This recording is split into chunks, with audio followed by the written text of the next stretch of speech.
महोदय, आपके निरीक्षण के लिए गार्ड हाजिर है।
నేనే తీసాను.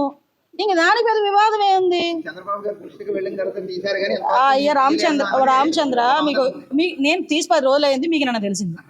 చంద్రబాబు నాయుడు గారికి నాకు ప్రైవేట్ పిఏ, నేను జీతం ఇచ్చుకుంటున్న అబ్బాయి. ఓకే, విషయం తెలిసింది, తీసి పడేసాం. వాస్తవం నాకు ఆరోపణలు వచ్చినాయి.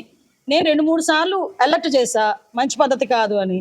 నేను ఒకటేనండి, గవర్నమెంట్కి కానీ తెలుగుదేశం పార్టీకి కానీ డ్యామేజ్ అవుతుంది అనుకుంటే నా సొంత పిల్లల్ని కూడా పక్కన పెట్టడానికి నేను సిద్ధంగా ఉంటాను.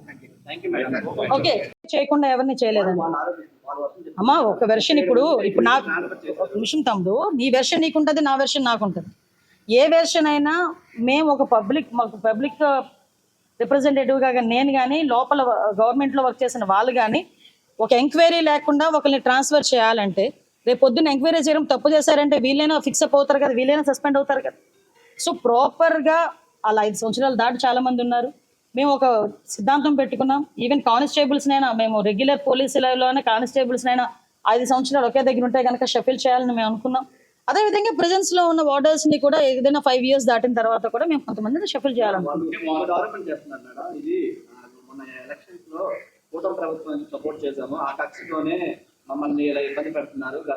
కూటమి ప్రభుత్వంలో సపోర్ట్ చేసిన వాళ్ళు ఓకే. నేను ఈరోజు కూటమి ప్రభుత్వం తాలూకా హోమ్ మినిస్టర్నే కదా, కూటమి ప్రభుత్వం తాలూకా సీఎంఏ కదా ఈరోజు ఉన్నారు, కూటమి ప్రభుత్వం తాలూకా డిప్యూటీ సీఎంఏ కదా ఈరోజు ఉన్నారు. నేను అది కాదండి, నేనేమంటున్నానంటే ఈరోజు మేము ఎవరిని సస్పెండ్ చేయలేదండి, ట్రాన్స్ఫర్ చేశారు. ట్రాన్స్ఫర్ కూడా ఇప్పుడు కొంతమంది మన పరిస్థితి ఏంటంటే అదే చెప్తాను. యూనిఫామ్ సర్వీస్లో మనం ఉంటాం. యూనిఫామ్ సర్వీస్లో ఉండేటప్పుడు ఎప్పుడు కూడా ఈవెన్ ఒక గవర్నమెంట్ ఎంప్లాయీ బంద్ ఏర్పాటు చేశారండి. గవర్నమెంట్ ఎంప్లాయీ ఆఫీస్కి వచ్చి సంతకం పెడతాడా పెట్టడా? బందుల్లో కానీ ధర్నాల్లో కానీ గవర్నమెంట్ ఎంప్లాయీ అనేవారు ఎప్పుడు ఒకటి పార్టిసిపేట్ చేయకూడదు. ఇది rule. At the same time అంతకు మించి ఒక స్టెప్ ఫార్వర్డ్ అయితే యూనిఫామ్ జాబ్ చేసే వాళ్ళు ఎవరు కూడా ధర్నాలు అవి చేయకూడదు. ఆ రోజు జరిగిన సిచ్యువేషన్స్ వేరు. వాట్ ఎవర్ ఇట్ మేబీ, ఇప్పుడు ఆ ఎపిసోడ్ అయితే క్లోజ్ అయింది. ఫర్దర్గా ఎక్కడ ఇబ్బందులు రాకుండా చూసుకోవడానికి ప్రతి ఇంచ్ టు ఇంచ్ ఈరోజు సెర్చ్ చేస్తున్నారు. అందులో భాగంగానే ఈరోజు కొన్ని ఇష్యూస్ కూడా బయటపడిన ఆ ఇష్యూస్ కూడా మీతో షేర్ చేశాను.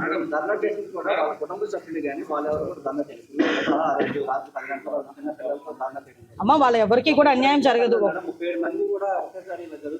ఒకటి విషయం చెప్తున్నానమ్మా, ఎవరికి తప్పు చేయకుండా అన్యాయం జరగదు. తప్పు చేస్తే ఎవరిని ఉపేక్షించే పరిస్థితి లేదు. ఈ రోజు కాకపోతే రేపు అయినా ఇన్ఫర్మేషన్ బయటకు వస్తుంది కదా. ఈరోజు సెల్ ఫోన్లు దొరికినాయి. చెప్పాను, ఒక ప్లాంట్ దొరికింది, లోపల ఒక మొక్క దొరికింది, గాంజా మొక్క దొరికింది. ఈరోజు కొన్ని సందర్భాల్లో మా ఎంక్వైరీలో మాకు కూడా కొన్ని ఇష్యూస్ బయటపడుతున్నాయి. ఆ ఇష్యూస్లో భాగంగా మా డిపార్ట్మెంట్ వరకు మా డిపార్ట్మెంట్ చేసుకునేవ్వండి. ఎవరికి కూడా ఇబ్బంది లేదు, ఎవరిని కూడా సస్పెండ్ చేయలేదు, ఎవరి మీద కొట్టలేదు. ఈరోజు ఎంక్వైరీ ఇంకా కూలంకషంగా ఎంక్వైరీ జరుగుతుంది. నిజంగా ఎంక్వైరీలో ఎవరైనా కనుక ఇందులో ఇన్వాల్వ్ అయ్యారనుకుంటే కనుక డెఫినెట్గా వాళ్ళ మీద చర్యలు తీసుకుంటాం. ఉపేక్షించే పరిస్థితి లేదు. కొంచెం ఆరోపణ చేస్తున్నారు. ఇన్ని రోజులు లేని మమ్మల్ని ట్రాన్స్ఫర్ చేసిన తర్వాత ఈ సెల్ ఫోన్ అన్ని కూడా ఎందుకు బయటపడుతున్నాయి వాళ్ళు ఆలోచన. ఇప్పుడు సూపరింటెండెంట్ మారారు, లాస్ట్ సూపరింటెండెంట్ సస్పెండ్ అయ్యారు. ఆ సంగతి మీకు తెలుసా? లాస్ట్ సూపరింటెండెంట్ సస్పెండ్ అయ్యారు. ఈరోజు కొత్త సూపరింటెండెంట్ వచ్చారు. కొత్త సూపరింటెండెంట్ ఈరోజు మొత్తం ఒక ప్రెజెంట్ అంతా కూడా సెర్చ్ చేస్తున్నారు. సెర్చ్ చేసిన తర్వాత ఎక్కడెక్కడ ఏంటి ఉన్నాయని చెప్పేసి ఈరోజు తీసుకుంటున్నాం. టెక్నాలజీని కూడా బేస్ చేసుకుంటున్నాం ఈరోజు. అదే నాకు అర్థం కాదు ఏంటంటే తప్పు చేసినట్టు ఈరోజు భయపడాల్సిన అవసరం ఉంది. ఎవరు తప్పు చేసినా, ఎందుకంటే టెక్నాలజీ అంతకు మించి ఉంది ఈరోజు పట్టుకునే విధంగా. లోపల జరుగుతున్న పరిణామాలు చెప్పారు. లోపల అనేది కొంత సెక్యూరిటీ లభిస్తాను అంటే జనరల్ సిటీ కేబుల్ కానివ్వండి, మానిటరింగ్ సిస్టమ్ కానీ దానిపై లేదండి. నేను ఇప్పుడే చెప్పాను, ఎక్కడ కూడా సర్వేలెన్సెస్ ఏ మూలన కూడా ఒక్క చిన్న పార్ట్ కూడా వదలకుండా అన్ని ఏరియాస్ నుండి కూడా ఈరోజు సీసీ కెమెరాస్ పెట్టమని ఇప్పుడే మేము చెప్పడం జరిగింది. వితిన్ 10 days మొత్తం మానిటరింగ్ అంత మాకు కమాండ్ కంట్రోల్ రూమ్లో, సూపరింటెండెంట్ రూమ్లో ఎవ్రీథింగ్ ఏ మూలన చూసినా కూడా ప్రెసెంట్ కనిపించేటట్టుగా మేము ఈరోజు సీసీ కెమెరాస్ పెట్టడానికి కూడా కొంతమందిని ఇక్కడ నుంచి రాజమండ్రి షిఫ్ట్ చేయడానికి కూడా ఇప్పుడే ప్రపోజల్ కూడా వెళ్ళిందండి. ఇంచుమించు ఇక్కడ నుంచి ఒక 200 మంది లైఫర్స్ ఎవరైతే ఉన్నారో వాళ్ళని రాజమండ్రి షిఫ్ట్ చేస్తాం. సిబ్బంది కొరత ఉంది. మొదటి రోజు తనిఖీల్లో 2 సెల్ ఫోన్లు బయటపడ్డారు. అది మాజీ ఎంపీ ఎంబీబీ సత్యనారాయణ కుటుంబం కిడ్నాప్ కేసు సంబంధించిన హేమంత్ ఉన్న బ్యారక్ లో జరిగాయి. అంటే వాళ్ళకి సత్సంబంధాలు కొనసాగుతున్నాయా లేదా అన్నది యాజ్ ఏ హోమ్ మినిస్టర్ గా నేను చెప్పకూడదు. ఒక ఎంక్వైరీ రిపోర్ట్ బయటకు వచ్చిన తర్వాత మాత్రం డిఫరెంట్ గా చెప్తాను. ఎందుకంటే ఈ రోజు అవి తెలిసిన తర్వాత వాళ్ళందరినీ కూడా తీసుకెళ్లి వేరే చోటకి షిఫ్ట్ చేసి వాళ్ళందరికీ కూడా పగడ్బందీగా సెక్యూరిటీ వేరేగా ఈరోజు అరేంజ్ చేయడం జరిగింది వాళ్ళందరినీ కూడా. నేనేమంటానంటే ఇప్పుడు ఎవరు మాట్లాడారు, ఎవరితో మాట్లాడారు మొత్తం బయటకు వస్తాయి. ఎందుకు కంగారు? కానీ మీరు హోమ్ మినిస్టర్ గా బాధ్యత చేపట్టిన వెంటనే ఎంబీబీ కేసు మొత్తం తిరగదవుతున్నారు. కానీ అది కేవలం స్టేట్మెంట్ మాత్రమే. అంటే ఇప్పుడు నేను రోజువారీ టిక్ పెట్టి మీకు చెప్పాలా ఇది నేను చేశానని? కొన్ని పోలీస్ డిపార్ట్మెంట్ కానీ గవర్నమెంట్ కానీ చేసే ఇన్వెస్టిగేషన్స్లో కానీ లేకపోతే మేము చేసుకునే ఎంక్వైరీలో కానీ ఒక గోప్యత అనేది అవసరం. ఎప్పుడు బయటకు వస్తుంది? అదంతా ఫ్లేరప్ అయినప్పుడు బయటకు వస్తుంది. ఇప్పుడు మీరు చెప్పినట్టే నేను ప్రతిరోజు బయటకు వచ్చి నేను ఇది చేశాను అది చేశానంటే అవతల వాళ్ళు ఎలా తవరా? మాకున్న పరిధులు కూడా మాకు ఉంటాయి. దయచేసి ఆ పరిధులు కూడా మమ్మల్ని ఉండేవండి. దానివల్ల అదే కదమ్మా ఇప్పుడు ఎంక్వైరీ చేస్తున్నాం. ఈరోజు సెక్యూరిటీ మేము దాయాలి అనుకుంటే సెల్ ఫోన్ దొరికిందని బయటికి మీకు ఎలా వస్తుంది చెప్పండి?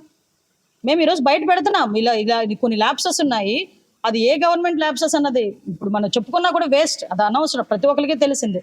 ఎందుకంటే లాస్ట్ 5 yearsలో కనీసం ఒకసారి ఎవరైనా వచ్చి ఇందులో వచ్చి చెక్ చేసుకోనో లేకపోతే ఎంక్వైరీ చేసుకోనో అదేమైనా జరిగిందా? నేను ఇది 6 నెలలు రెండోసారి నేను రావటం. సో నేనేమంటానంటే వాళ్ళ పూర్తి ఎంక్వైరీ జరుగుతుంది. లోపల ఎక్కడ ఎలా వెళ్ళింది మొత్తం అన్నీ బయటకు వస్తాయి. ఎందుకంటే టెక్నాలజీని తప్పించుకుని ఇప్పుడు ఎవడేం చేయలేడు. ఈరోజు సెల్ ఫోన్ అంటే ఈఎంఐ నెంబర్ ఉంటుంది. ఈఎంఐ నెంబర్ బేస్ చేసుకుని మీరు అందులో ఏ సిమ్ కార్డ్ వేసారు, ఏ నెంబర్స్ వచ్చినాయి అన్నది ఆల్రెడీ ట్రేస్ అయింది. ఆ నెంబర్స్ నుంచి ఏ నెంబర్కి వెళ్ళింది అన్నది చెప్పడం ఎంతసేపు 5 నిమిషాల పని మాకు.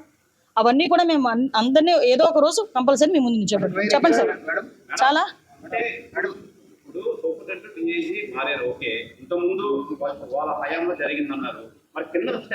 అందుకే కదా మారుస్తున్నాం. ఇది చిన్న మొక్క బా మీకు చూపించమన్నా కూడా చూపిస్తాను. పెద్ద విషయం కాదు. బయట ఎంక్వైరీకి పెద్ద టైం ఏం కాదండి. నాకు మహా అయితే ఒక 10 days 15 daysలో మాకు రిపోర్ట్ వస్తుంది.